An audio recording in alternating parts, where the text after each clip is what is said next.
Hello student, this is Anand Shankar Upadhyay. और हमने पहले भी केमिकल रिएक्शन इक्वेशन पे वीडियो देखा था, वीडियो नंबर 1 और वीडियो नंबर 2। वीडियो नंबर 2 में देखा था बैलेंस इक्वेशन क्या है और किस तरह इक्वेशन को हम लोग बैलेंस कर सकते हैं। आज इस वीडियो में हम लोग देखेंगे कि टाइप्स ऑफ केमिकल रिएक्शन, की केमिकल रिएक्शन कितने तरह के होते हैं। तो इसमें कॉम्बिनेशन रिएक्शन है, डिकम्पोजिशन रिएक्शन है, डिस्प्लेसमेंट रिएक्शन है, डबल डिस्प्लेसमेंट रिएक्शन है और रिडॉक्स रिएक्शन है। तो एक एक करके हम लोग देखते हैं टाइप्स ऑफ रिएक्शन। तो सबसे पहले हम लोग देखेंगे कॉम्बिनेशन रिएक्शन।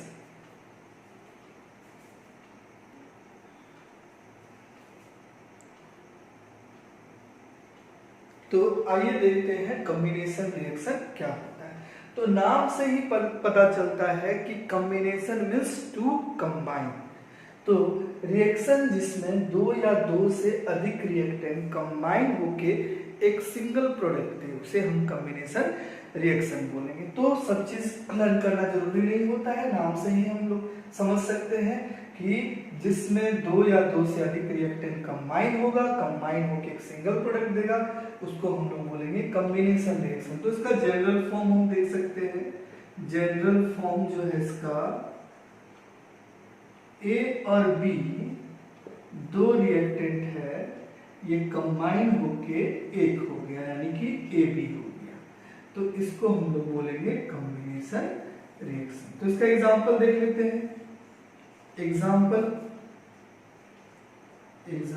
हो गया कार्बन सॉलिड, ऑक्सीजन गैस, दोनों मिलके बन गया कार्बन डाइऑक्साइड जो कि गैसीय है। तो ये फिजिकल स्टेट लिखने से हमारा इक्वेशन और भी इंफॉर्मेटिव हो जाता है। दूसरा एग्जांपल हम लोग देखते हैं, और एग्जांपल देखते हैं कॉम्बिनेशन रिएक्शन का। N2 गैस और हाइड्रोजन कंबाइन होगा और कंबाइन होके ये बना देगा NH3 जिसको हम लोग बोलते हैं एमोनिया। और एग्जांपल अगर देखें इसमें तो हम लोग देख सकते हैं कि H2 प्लस O2 कंबाइन होके ये हमें देगा H2O।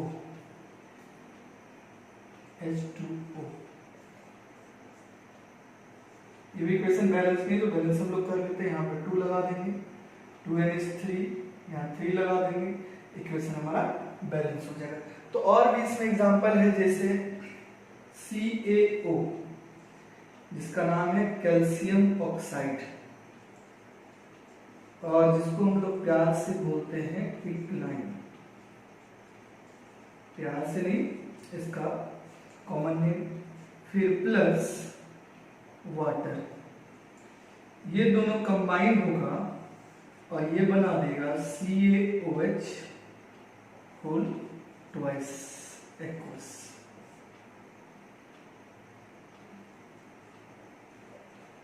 तो ये सारा एग्जांपल है कॉम्बिनेशन रिएक्शन का। हम लोग कुछ क्विक लाइन के बारे में ही देख लेते हैं। तो ये हम क्विक लाइन का यूज कहाँ करते हैं? तो हम लोग घर में अपने देखते हैं कि व्हाइट वॉशिंग कराते हैं, तो व्हाइट वॉशिंग कराने टाइम हम लोग ये क्विक लाइन का यूज करते हैं। तो एनसीईआरटी में एक एक्टिविटी दिया हुआ है कि एक बीकर लेना है। वैसे भी आप लोग इस चीज को घर में जब व्हाइट वॉशिंग हो रहा होगा तो ऑब्जर्व किए होंगे। तो इस पे क्या करना है, वाटर लेना है। वाटर लेने के बाद इसमें क्विक लाइन को डाल देना है, ठीक है, कैल्शियम ऑक्साइड को डाल देना है। तो हमारा ऑब्जर्वेशन क्या होगा, जब हम इसमें क्विक लाइन देखेंगे तो डालेंगे तो हिसिंग साउंड प्रोड्यूस होगा, हिसिंग साउंड प्रोड्यूस्ड। दूसरा ऑब्जर्वेशन, जब हम बीकर को टच करेंगे तो बीकर वार्म हो जाएगा, तो beaker will become what? Beaker will become what? तो ये ऑब्जर्वेशन बहुत बार एक्सपेरिमेंटल बेस्ड क्वेश्चन पूछेगा तो ऑब्जर्वेशन पूछ सकता है। तो हिसिंग साउंड प्रोड्यूस होगा, बीकर वार्म हो जाएगा। और इसका अगर हम इक्वेशन देखें तो CaO वाटर से रिएक्ट करेगा और ये फॉर्म करेगा CaOH होल ट्वाइस। तो इसको हम लोग बोलते हैं quicklime, that is calcium oxide. और solution of calcium oxide that is calcium hydroxide को हम लोग प्यार से बोलते हैं स्लेक्ड लाइन। ठीक है, ये हो गया कैल्शियम हाइड्रोक्साइड। ठीक है, अब जब हम व्हाइट वॉशिंग करते हैं तो कुछ दिन के बाद घर में चमक आ जाता है, साइन करने लगता है। तो ये साइनिंग अपीयरेंस दीवार पे जो होता है वो क्यों होता है? तो हम लोग जानते हैं कि एटमॉस्फेयर में ढेर सारे गैसेस होते हैं, उसमें से एक गैसेस कार्बन डाइऑक्साइड भी होते हैं। तो कैल्शियम हाइड्रोक्साइड जब कार्बन डाइऑक्साइड से रिएक्ट करेगा तो ये CaCO3 का फॉर्मेशन करेगा, कैल्शियम कार्बोनेट का फॉर्मेशन करेगा, जो वॉल को व्हाइट अपीयरेंस, शाइनिंग अपीयरेंस देगा।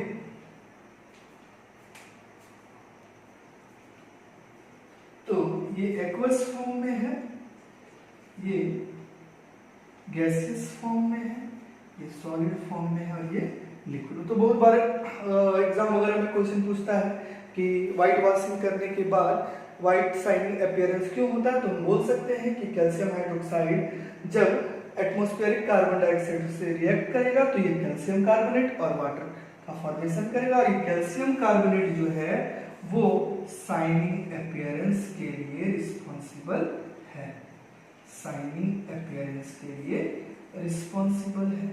तो एनसीईआरटी का हर एक्टिविटी को ध्यान पढ़ना है, और वैसे तो हर लाइन को एनसीईआरटी का ध्यान से पढ़ना है।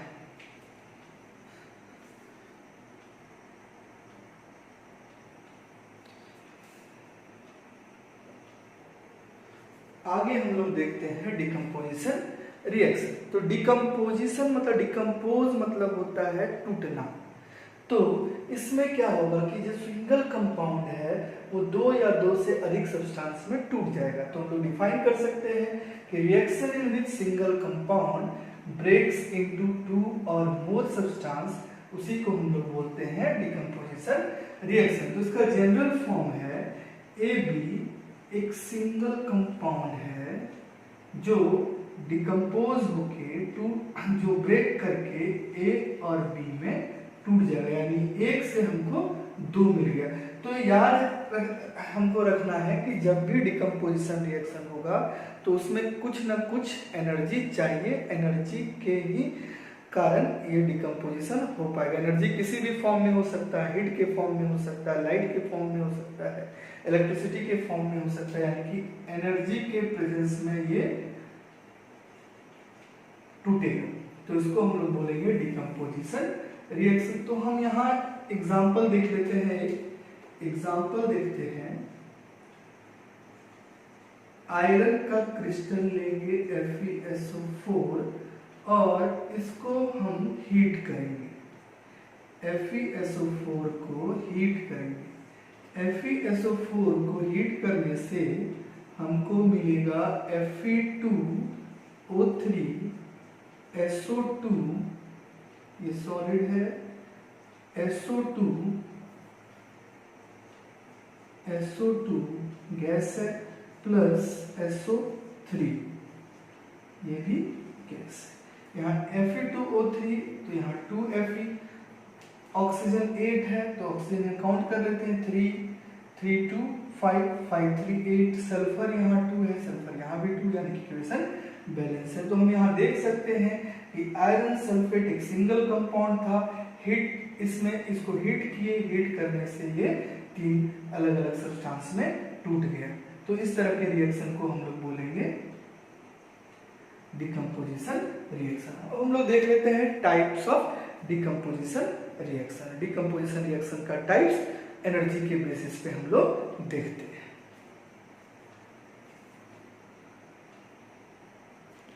अब हम लोग देखते हैं type of decomposition reaction.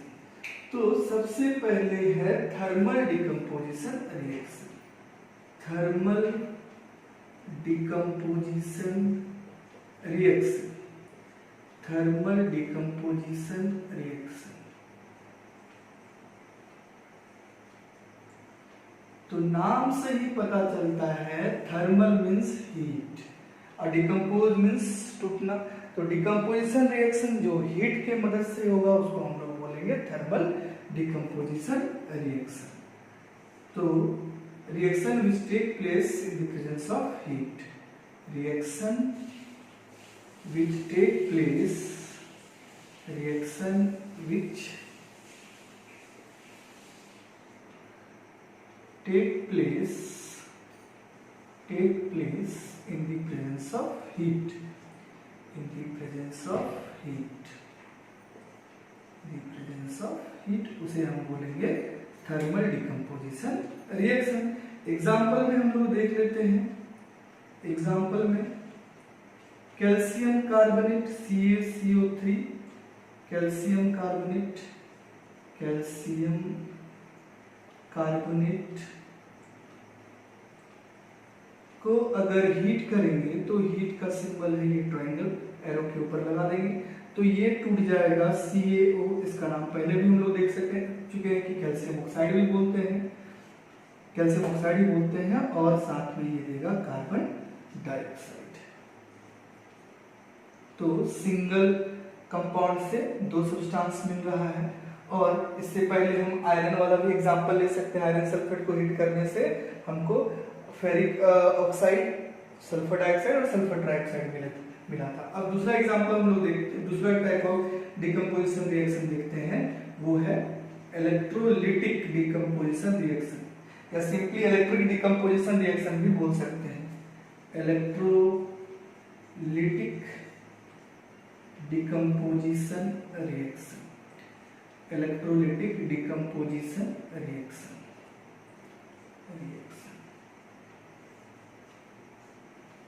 Electrolytic decomposition reaction. तो इलेक्ट्रोलिटिक मतलब इलेक्ट्रिक करंट के मदद से जो डिकम्पोजिशन होगा उसको हम लोग इलेक्ट्रोलिटिक डिकम्पोजिशन रिएक्शन बोलेंगे। तो reaction decomposition reaction, decomposition reaction, reaction which take place in the presence of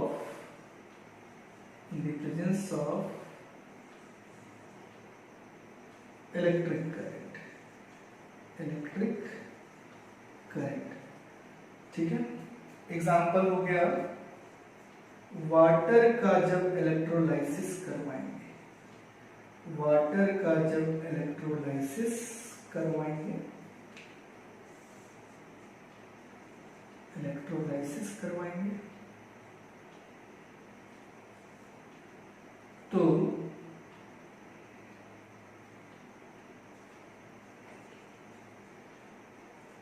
ये हाइड्रोजन और ऑक्सीजन में टूट जाएगा। और भी ढेर सारा एग्जांपल इलेक्ट्रोलाइसिस के, जैसे सोडियम क्लोराइड का इलेक्ट्रोलाइसिस करेंगे तो सोडियम और क्लोरीन में टूटेगा।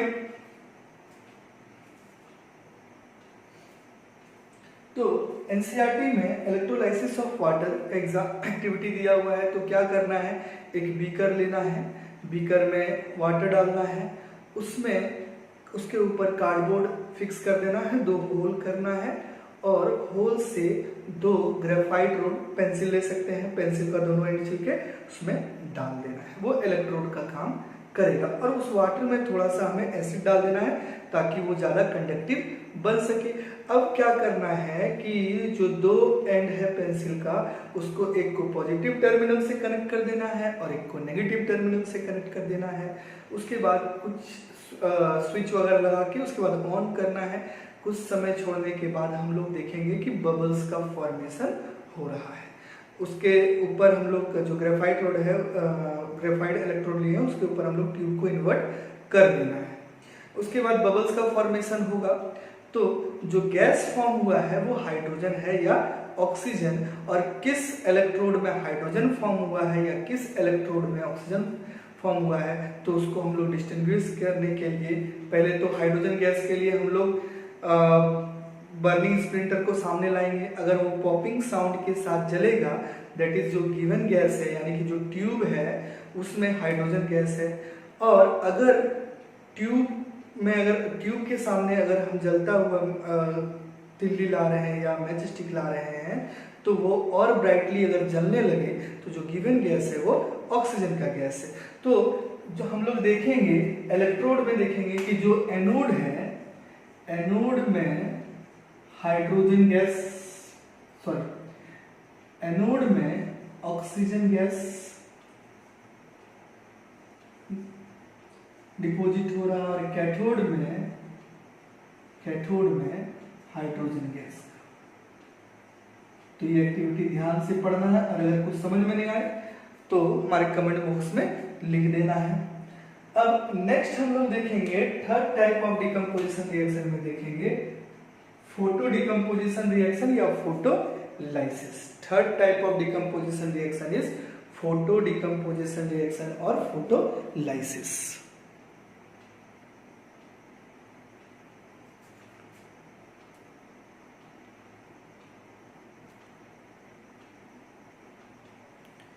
नेक्स्ट है फोटो। Photo means light. तो डिकम्पोजिशन रिएक्शन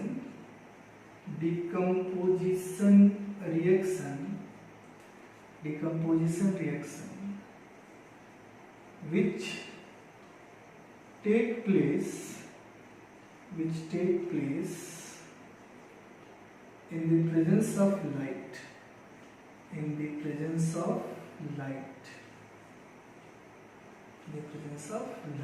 तो जो डिकम्पोजिशन रिएक्शन लाइट के प्रेजेंस में हो उसे हम फोटो डिकम्पोजिशन या फोटोलाइसिस रिएक्शन कर सकते हैं। तो इसका एग्जांपल हम लोग देख सकते हैं। एग्जांपल है AgCl सनलाइट के प्रेजेंस में Ag और Cl2 में टूट जाएगा, बैलेंस कर लेते हैं 2AgCl और यहाँ Ag, ये हो गया सिल्वर क्लोराइड और ये हो गया सिल्वर। और ये एक्टिविटी एनसीईआरटी बुक में भी दिया हुआ है। क्या करना है, चाइना डिश लेना है, उसमें हम लोग को सिल्वर क्लोराइड 2 ग्राम ले लेना है और सनलाइट में कुछ समय के लिए छोड़ देना है। उसके बाद कुछ समय के बाद देखेंगे जो सिल्वर क्लोराइड है वो ग्रे कलर के पाउडर में कन्वर्ट हो गया और ये जो ग्रे कलर का पाउडर है वो है सिल्वर। और एक चीज और ध्यान यहाँ हम लोग देंगे कि जो सिल्वर क्लोराइड है वो ब्लैक एंड व्हाइट फोटोग्राफी में यूज होता है। सिल्वर क्लोराइड ये बहुत ही इंपॉर्टेंट है, एमसीक्यू वगैरह में पूछा जाता है। सिल्वर या 1 मार्क्स में पूछा जाएगा। तो silver chloride is used in black and white photography,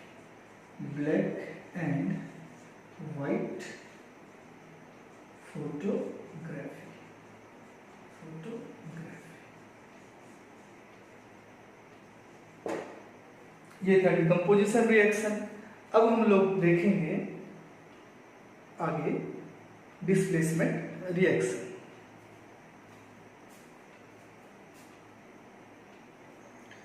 next है डिस्प्लेसमेंट रिएक्शन।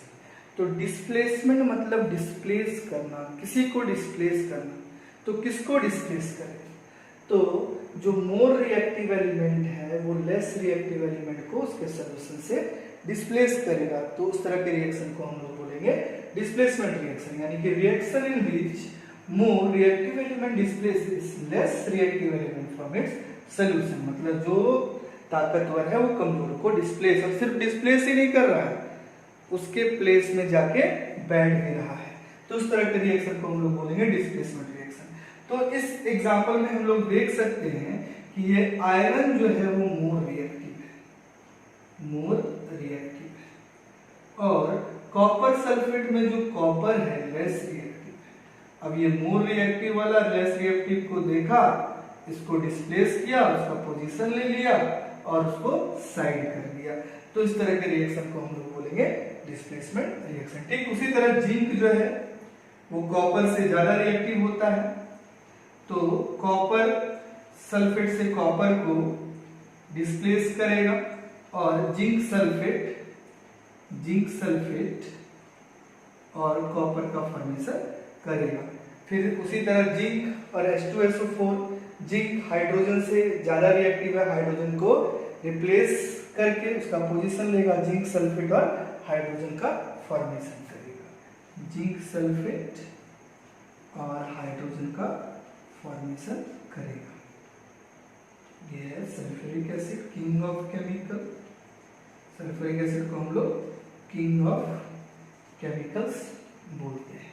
ठीक है, तो ये डिस्प्लेसमेंट रिएक्शन में तो कौन सा ज्यादा रिएक्टिव है, लेस रिएक्टिव, तो उसका रिएक्टिविटी सीरीज दिया होता है जो हमें लर्न करना है। वैसे तो आगे हमें रिएक्टिविटी सीरीज देखना है, तो इसमें भी हम लोग लिस्ट देते हैं जो क्लास 10 के लिए इंपॉर्टेंट है, और उसको कैसे हम लोग याद करेंगे वो भी देख लेते हैं। तो ये है रिएक्टिविटी सीरीज, जिसमें सबसे ज्यादा रिएक्टिव पोटेशियम है। Potassium, sodium, calcium, magnesium, aluminium, zinc, iron, lead, इसमें हम लोग हाइड्रोजन को भी बीच में ले लेते हैं, copper, mercury, silver, gold, platinum. तो इसको हम लोग कैसे याद कर सकते हैं मेमोनिक्स के through. Please, P for potassium, stop calling me a zebra. Please stop calling me a zebra. I like Hindustani. Calling me smart. आनंद उपाध्याय पंडित। तो फिर से एक बार देख लेते हैं। Please stop calling me a zebra. I like Hindustani. Calling me smart, Anand Upadhyay Pandit. तो इस तरह हम लोग लर्न कर सकते हैं, और नहीं भी करना है तो आपको जैसे मन कर सकता है वैसे लर्न कर सकते हैं। तो आगे हम लोग देखेंगे double displacement reaction. Reactivity series को आगे और हम लोग डिस्कस करेंगे मेटल एंड नॉन मेटल में। तो हम लोग आगे देखते हैं डबल डिस्प्लेसमेंट रिएक्शन। नेक्स्ट हम लोग पढ़ेंगे डबल डिस्प्लेसमेंट रिएक्शन। तो डबल डिस्प्लेसमेंट रिएक्शन मतलब हुआ इसमें दो रिएक्टिव कंपाउंड अपना आयंस को, कैटायन और एनायंस, अपने आयंस को एक्सचेंज करके दो न्यू कंपाउंड के फॉर्मेशन करते हैं। उसी को हम लोग बोलते हैं डबल डिस्प्लेसमेंट रिएक्शन। तो किस तरह आयंस का एक्सचेंज करते हैं, तो Ag यहाँ प्लस है, NO3 माइनस है, Na प्लस है, Cl माइनस, यानी कि Ag और Cl के साथ आयन का एक्सचेंज हुआ, और Na और NO3 के साथ आयन का एक्सचेंज हुआ, और एक्सचेंज करके दो नया कंपाउंड का फॉर्मेशन कर लिया। तो इस तरह के रिएक्शन को हम लोग बोलेंगे डबल डिस्प्लेसमेंट रिएक्शन। ठीक है, और डबल डिस्प्लेसमेंट रिएक्शन में हमको याद रखना है कि दोनों जो रिएक्टेंट होगा वो एक्वस फॉर्म में होगा, और जो प्रोडक्ट फॉर्म होगा उसमें से एक प्रेसिपिटेट होगा। प्रेसिपिटेट क्या होता है, insoluble substance, curdy like substance. Colour अलग अलग होता है, वो डिपेंड करता है किस तरह का रिएक्टेंट है। जहां जैसे कि यहाँ हम लोग देख सकते हैं कि जो प्रेसिपिटेट फॉर्म हो उसको हम लोग डाउनवर्ड एरो से शो करते हैं। प्रेसिपिटेट जो इस रिएक्शन में फॉर्म हुआ वो व्हाइट कलर का है। नेक्स्ट में देखते हैं लेड नाइट्रेट और पोटेशियम आयोडाइड रिएक्ट करेगा, तो लेड आयोडाइड फॉर्म होगा जो कि इनसॉल्युबल सब्सटेंस है, वो येलो कलर का होता है, और साथ में पोटेशियम नाइट्रेट वैक्वस फॉर्म में ही रहेगा। तो जिस रिएक्शन में प्रेसिपिटेट फॉर्म हो, जिस रिएक्शन में प्रेसिपिटेट फॉर्म हो उसको हम लोग बोलेंगे प्रेसिपिटेशन रिएक्शन।